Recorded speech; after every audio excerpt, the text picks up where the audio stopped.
Hello मेरे प्यारे दोस्त, हम सोनी मैथमेटिक्स में स्वागत है आपका। अभी हम अनुपात और समानुपात का बहुत ही इम्पोर्टेंट क्वेश्चन लेकर के आए हैं जो एग्ज़ाम में पूछे गए हैं और पूछे जाते हैं, जिसको अगर बनाया जाए तो लगभग एग्ज़ाम में नामुमकिन होता है बनाना। टाइम अगर पूरा दे दे तो बन जाएगा, लेकिन जो टाइम पीरियड के अंदर में बनाने की कोशिश करेंगे तो संभव नहीं है अगर वो ट्रिक पता नहीं हो तो एकदम शॉर्ट तरीके से आपको बताएंगे। कृपया इसको देखें और समझें ताकि आपको एग्ज़ाम में कोई प्रॉब्लम नहीं हो। बहुत ही अच्छा क्वेश्चन है।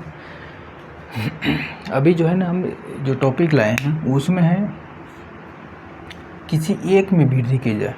इसके पहले हमने देखा कि जो रेशियो दिया हुआ उसमें यानी चाहे एक का या दो संख्या का रेशियो हो, दो से अधिक संख्या का रेशियो हो, तो सभी में जो है ना एक बराबर संख्या का वृद्धि हो रहा था या कमी हो रहा था।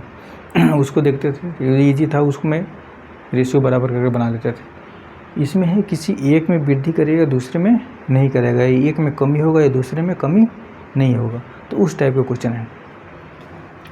इसमें ये बता रहा है कि ए की आय बी की आय का 3 गुना है। ए की आय बी की आय का 3 गुना है।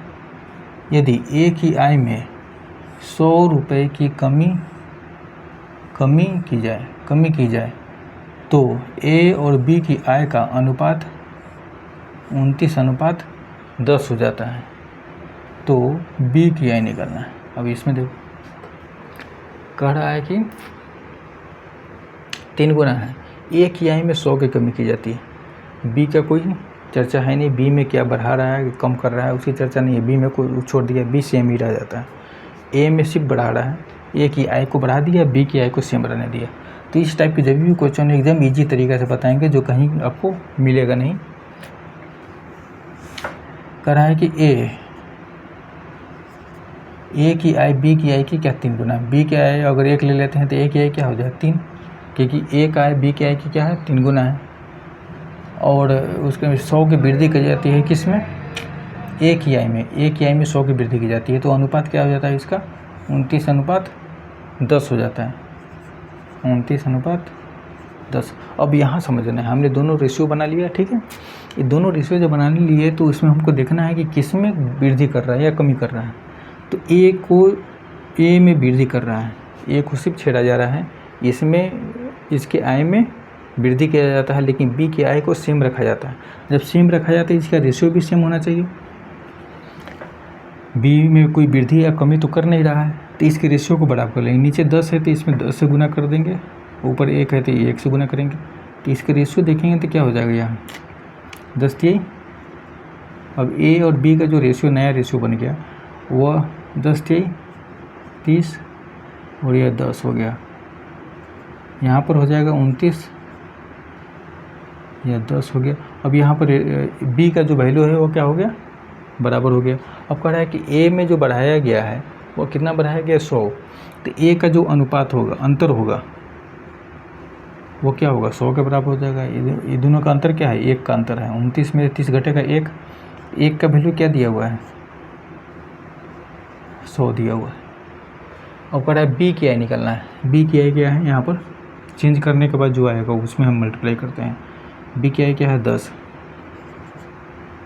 बी बराबर होता है 10 गुने 100 इजिकल टू 1000 हो गया। बी का वैल्यू क्या हो गया 1000 हो गया आंसर। कहीं कुछ करने की ज़रूरत नहीं है, एकदम इजी और सबसे आसान तरीका है यह बनाने का। इसको 2-3 बार प्रैक्टिस करेंगे बन जाए। इस टाइप के क्वेश्चन बराबर एग्जाम में पूछे जाते हैं। दूसरा क्वेश्चन हमें लिया है। अब पहले हमने देखा कि दो व्यक्ति था, अब इसमें 3 व्यक्ति आ जाएगा। ए बी सी कि आय का अनुपात क्या दिया हुआ है 2-3 2 दिया हुआ है। और ए और बी में सिर्फ 1000 की वृद्धि की जाती है। ए और बी के आय में कितनी की वृद्धि की जाती है 1000 की वृद्धि की जाती है। तो उसका अनुपात क्या हो जाता है 3:4 का अनुपात हो जाता है। 3:4 हो जाता है। तो ए बी सी का कुल आय निकलना है। सेम है, इसमें 3 व्यक्ति दिया हुआ है, लेकिन 2 व्यक्ति में बढ़ा रहा है, 1 व्यक्ति में नहीं बढ़ा रहा है। जिसमें बढ़ा नहीं रहा है उसी को बराबर कर लेंगे, आंसर मेरा निकल जाएगा। अब इसका अनुपात लिखेंगे पहले 2:3:2 ABC ये लिख लिए। बाकी का अनुपात क्या हो रहा है 3:4:4। अब इसमें किस में बढ़ाया जा रहा है, ए और बी में बढ़ाया जा रहा है, ए और बी में। तो ए और बी का जो रेशियो होगा वो तो डिफर होगा ही, क्योंकि उसी के आय में बढ़ाया गया है। लेकिन सी के आय में किसी प्रकार कोई चेंज नहीं किया है, तो सी का अनुपात भी जो क्या होना चाहिए वो बराबर होना चाहिए। तो यहाँ 2 है, यहाँ 4 है, यहाँ 2 है, यहाँ पर 4 है, तो इसमें हम 2 से गुना कर देंगे तो 4 हो जाएगा। ये दोनों बराबर करने के लिए क्या होगा, इसमें 2 से गुना करना पड़ेगा। तो ए बी अनुपात सी 2×4 3×6 और 2×4। यहाँ पर 1 से गुना करेंगे तो 2 4 और 4। ये हो गया आपको फाइनल रेशियो। सी को हमने बराबर कर लिया। अब ए और बी के बीच का जो है कितना का है कि इसमें वृद्धि कितना किया गया है 1000 का, ए और बी में दोनों में।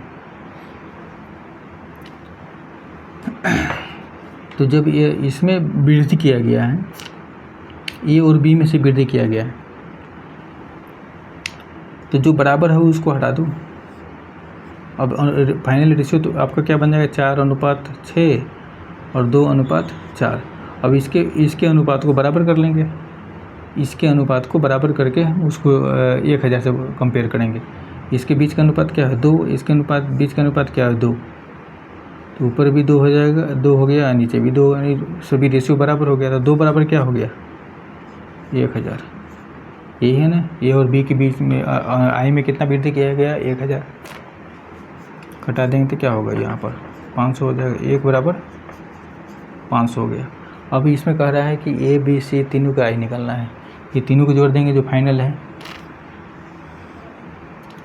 6 4 10, 10 4 14, तो 14 बराबर क्या हो जाएगा 14 ×